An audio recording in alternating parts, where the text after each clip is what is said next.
ఇక CM Jagan road షోలో భద్రతా వైఫల్యం బయటపడింది. గుత్తిలో రోడ్ షో నిర్వహించిన సీఎం జగన్ బస్టాండ్ సమీపంలో ప్రజలకు అభివాదం చేసుకుంటూ ముందుకెళ్లారు. ఆ సమయంలో గుర్తు తెలియని ఓ వ్యక్తి ముఖ్యమంత్రి జగన్మోహన్ రెడ్డిపైకి ఓ చెప్పు విసిరాడు. అది సీఎం జగన్ కు తగలేదు, ఓ పక్కన పడింది. దీంతో అంతా ఊపిరి పీల్చుకున్నారు.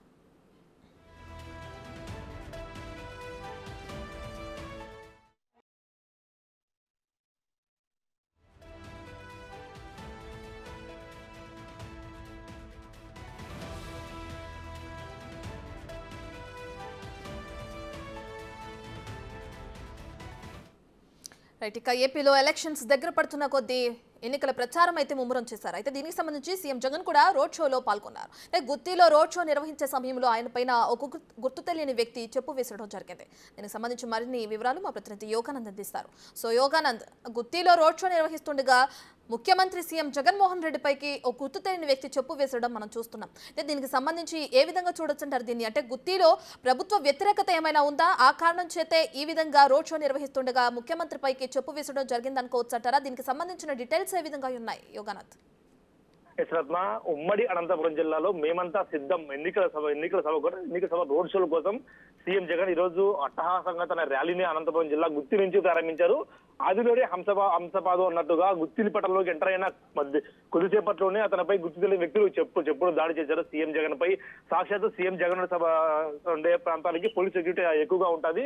దాదాపు వందల సంఖ్యలో పోలీసులు మోహరించి ఉంటారు. కాకపోతే ఈ వందల సంఖ్యలో పోలీసులు మోహరించి ఉన్నా కూడా గుర్తు తెలియని వ్యక్తి చెప్పుడు విసరడంతో, అంటే ఇంతవరకు ఎక్కడ జరగని సంఘటన అనేది చెప్పుడు సీఎం పై చెప్పుడు విసరడం అనేది అంత నిర్ఘాంతపోయారు. అటు చూస్తున్న వ్యక్తులు కానీ లేదా ఎవరు విషయం కూడా ఇప్పటికీ తేలలేదు. అంటే ఇక్కడ గుత్తిపటంలో ఎక్కువగా తాగునీటి సమస్య ఎక్కువగా ఉంటుంది. గత 2 రోజుల క్రితమే మహిళలంతా కూడా ధర్నా చేయాలి, సీఎం జగన్ కు తమ బాధ వినిపించాలని కూడా మాట్లాడుకుంటూ తెలుస్తుంది. కాకపోతే ఇవన్నీ కూడా పోలీసులు భగ్నం చేశారు. ఎవరు కూడా రోడ్లపైకి రాకూడదు అంటూ కూడా ఆంక్షలు విధించారు. ఎవరైతే మహిళలు ధర్నా చేసేందుకు ఉన్నారో వాళ్ళందరూ ఇంటి దగ్గరికి వెళ్లి వాళ్ళు చెప్పి వచ్చారు, ఎవరు కూడా ఆందోళన చేయవద్దు అంటూ కూడా వాళ్ళు భయపెట్టి వచ్చిన సంగతి కూడా తాజాగా వెలుగులోకి వస్తుంది.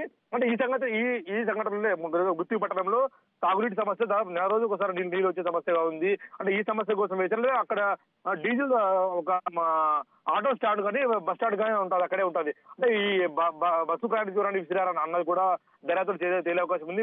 పోలీసులు హుటాహుటిన ఎక్కడైతే చెప్పు విసారో ఆ ప్రాంతాన్ని సీసీ ఫుటేజ్ సాయంతో కానీ లేదా డ్రోన్ విజువల్స్ సాయంతో కూడా తీసుకుంటున్నారు. ఎవరైతే చెప్పు విసారో ఆ వ్యక్తిని కూడా అదుపులోకి తీసుకోవాలనుకుంటున్న దర్యాప్తు వేగంగా చేపట్టారు. ఎవరు విసారు దాని కారణాలు కూడా అన్వేషించారు. పోలీసులు పనిలో పడ్డారు. అంటే ఈ కారణం ముఖ్యంగా తాగునీటి సమస్యగా ఉందా, వేరే సమస్యలు ఏమైనా ఉన్నాయా అన్నది కూడా పూర్తిగా చర్చించి దర్యాప్తులో వెలుగులోకి వచ్చే అవకాశం ఉంది. మా బిగ్ టీవీలో ఎక్స్క్లూజివ్ విజువల్స్ కూడా ఇస్తున్నాం. దర్యాప్తు చేసే క్రమంలో పోలీసులు అక్కడ ఉన్న షాప్ నిర్వాహకులు కూడా ఎవరైతే ఆ షాప్ దగ్గరికి వచ్చారో ఆ సీసీ ఫుటేజ్ కలెక్ట్ చేస్తున్నారు. ఎవరైనా అనుమానాస్పదంగా తిరిగి ఉన్నారా, అది చెప్పు సరిపోయింది, వేరే వ్యక్తి వేరే అంటే ఎలా ఉండేది పరిస్థితి అనేది కూడా తీవ్ర సంచలనంగా మారింది. అంటే భద్రతా వైఫల్యం కూడా ఇక్కడ కొట్టొచ్చి కనిపిస్తుంది. అంటే సాధారణంగా ముఖ్యమంత్రి పర్యటనకు వస్తున్నారు అంటే పూర్తి స్థాయి భద్రత కూడా అక్కడ పోలీసులు వినియోగిస్తూ ఉంటారు. ఇవాళ కూడా అదే జరిగింది. పెద్ద సంఖ్యలో పోలీసులు కూడా అక్కడ మోహరించి బస్సు చుట్టూ ఎవరైనా రాని కూడా చేశారు. కాకపోతే ఆ జనం మాటున్నా ఎవరైనా చెప్పు విసారా, చెప్పు కాకుండా వేరే సిలిండర్ పరిస్థితి ఎలా ఉండదు అనేది కూడా తీవ్ర సంచలనంగా మారింది. మొత్తంగా దర్యాప్తు కూడా పూర్తి స్థాయిలో కూడా పోలీసులు అప్పుడే చేపట్టారు. రత్న.